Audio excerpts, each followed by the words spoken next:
Ça faisait un moment que je n'avais pas abordé un sujet différent de Danganronpa, mis à part Your Turn to Die, ça compte pas, c'est quasiment la même chose. Puis en plus ça tombe bien, j'ai arrêté Yandere Simulator. Il fallait bien que je parle d'un jeu qui a aussi son lot de controverses, The Coffin of Andy and Leyley. J'aimerais qu'on aborde le cas de l'un des deux protagonistes du jeu, Andrew Graves.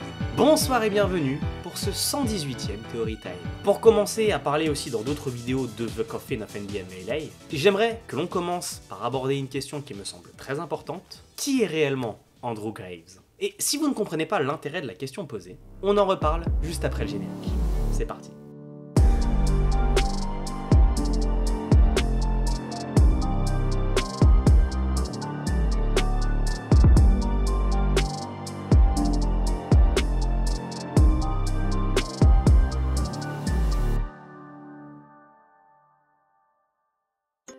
Pour vous expliquer d'où me vient cette réflexion, depuis le début du jeu, Andrew Graves m'a paru particulièrement étrange. Ce que j'entends par là, c'est non pas que son attitude soit plus étrange que celle d'Ashley, bien au contraire, mais un point m'a fait tiquer. Et c'est de ce point que part toute la réflexion. Pour reposer les bases, parlons de ce qu'on sait de l'enfance d'Andy et de Leyley. Un point intéressant à mentionner et que l'on peut déduire, c'est l'âge qu'avait leur mère à la naissance d'Andy. Dans le chapitre 2, la mère d'Andrew révèle qu'à l'âge d'Andrew, elle avait déjà ses deux enfants et qu'Andy avait 7 ans. Donc si à 22 ans, Andy avait 7 ans, et donc Leyley 5, à sa naissance, la mère d'Andy avait 15 ans. Que je vais dire peut vous sembler être une évidence, et sans faire de référence à une chanson pleine de sens sortie en 2011, il va sans dire que Renee Graves n'était pas prête à assumer un ni même deux enfants. Justement, c'est ce manque même de temps et de considération, aussi par rapport à un autre incident sur lequel je vais revenir un petit peu plus tard, qui a poussé Renee Graves à quasiment rendre responsable Andy de Leyley, et c'est pour ça qu'ils sont aussi proches. C'est pas si étonnant que ça pour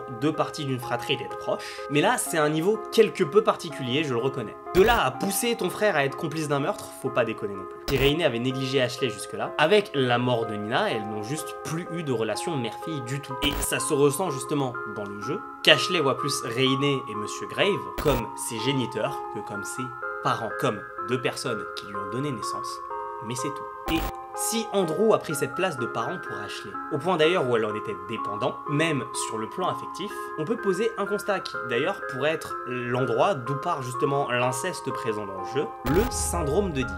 Pour rappel, le syndrome d'Oedipe, si vous n'avez pas lu Oedipe le maudit, c'est un syndrome poussant à vouloir entretenir une relation avec le parent du sexe opposé, et de l'autre à vouloir tuer le parent du même sexe. Il faut savoir que c'est un syndrome, tout du moins un complexe, par lequel passent réellement les enfants, tout du moins par lequel ils peuvent passer. Alors pas vraiment sur la partie parenticide, que sur la partie relation avec le parent du sexe opposé. Si vous avez de vagues souvenirs de vous, disant à votre parent du sexe opposé quand vous étiez enfant que vous étiez amoureux ou amoureuse de lui et que vous voulez vous marier avec, félicitations, vous êtes Ashley Graves.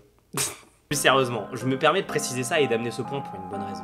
En dehors du caractère assertif d'Andy vis-à-vis de Leyley depuis qu'ils sont tout petits, comment avec seulement 2 ans de différence avec ta sœur et des parents démissionnaires, es-tu censé savoir comment réagir vis-à-vis d'un complexe d'Oedipe qui ne devrait même pas t'être destiné initialement? Tu ne sais pas, et c'est pour ça que je pense que ce dernier est développé au point qu'Ashley ait tué Nina, harcelé Julia et également tué Renee, sa propre génitrice, pour pouvoir garder Andy. Depuis le début de la vidéo, je fais bien attention, vous avez remarqué, à appeler Andrew Andy, et ce n'est pas un hasard. Dans le jeu, on remarque souvent qu'Ashley pousse pour parler d'Andy, mais pas d'Andrew. Déjà car étant enfant, ils partaient à l'aventure en utilisant leur surnom, mais je ne pense pas vraiment que ce soit spécifiquement pour ça. Tout comme Ashley, je pense c'est pour probablement beaucoup de cadets qui ont eu une enfance en étant proches normalement de leur aîné, dans un cadre tout à fait normal, on idéalise un minimum ces derniers. En gros, ce surnom que je donnais à mon grand frère, c'était pour parler en fait de la version que j'idéalisais de lui. Et en fait, en grandissant et en comprenant que c'est quand même une énorme merde de mon frère, voilà si tu passes par là,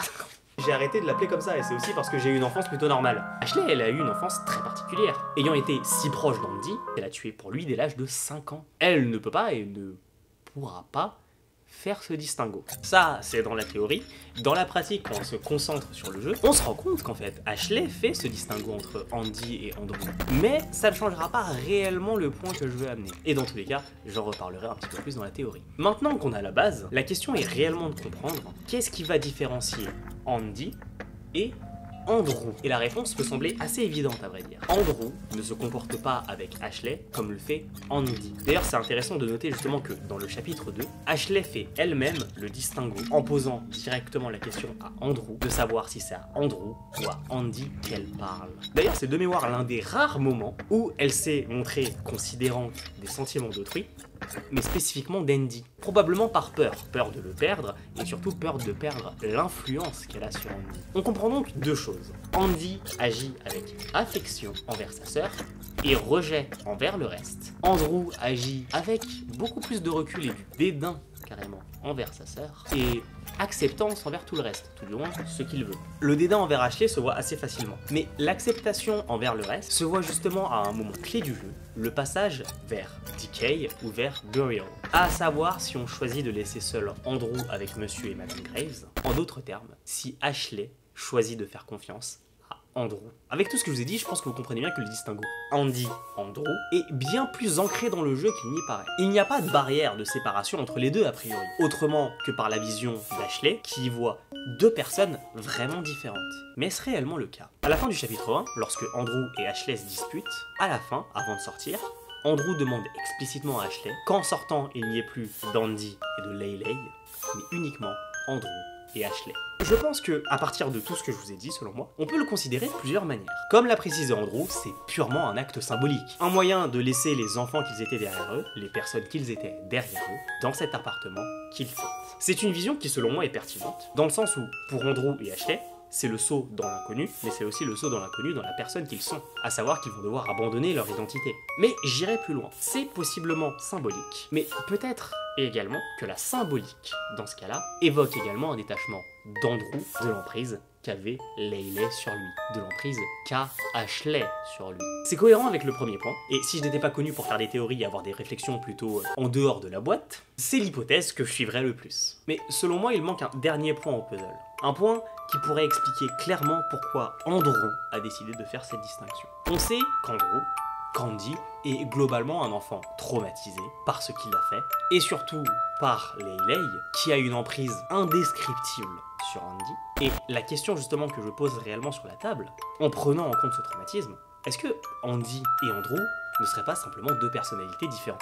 En mettant ce qu'on sait d'Andy en perspective, ça expliquerait cette agressivité soudaine envers Ashley. Ça expliquerait aussi pourquoi dans le cauchemar d'Ashley, il la tue ou Ashley le tue. Pour Ashley, ça n'est pas Andy. Et pour Andrew, Ashley est le catalyseur de son dédain, celle qui, via la négligence et les manipulations de sa mère, ainsi que ses propres manipulations, ont gâché la vie d'Andrew depuis l'enfance. Je pense même que cette personnalité, Andrew, est une carapace en fait pour Andy. Mais là je parle de l'enfant qu'il était avant la mort de Nina. Ce qu'il y a d'intéressant avec ça, c'est de considérer justement ce qui arrivera dans le chapitre 3, en fonction de si le chapitre 3 se passe avec Andy ou avec Andrew.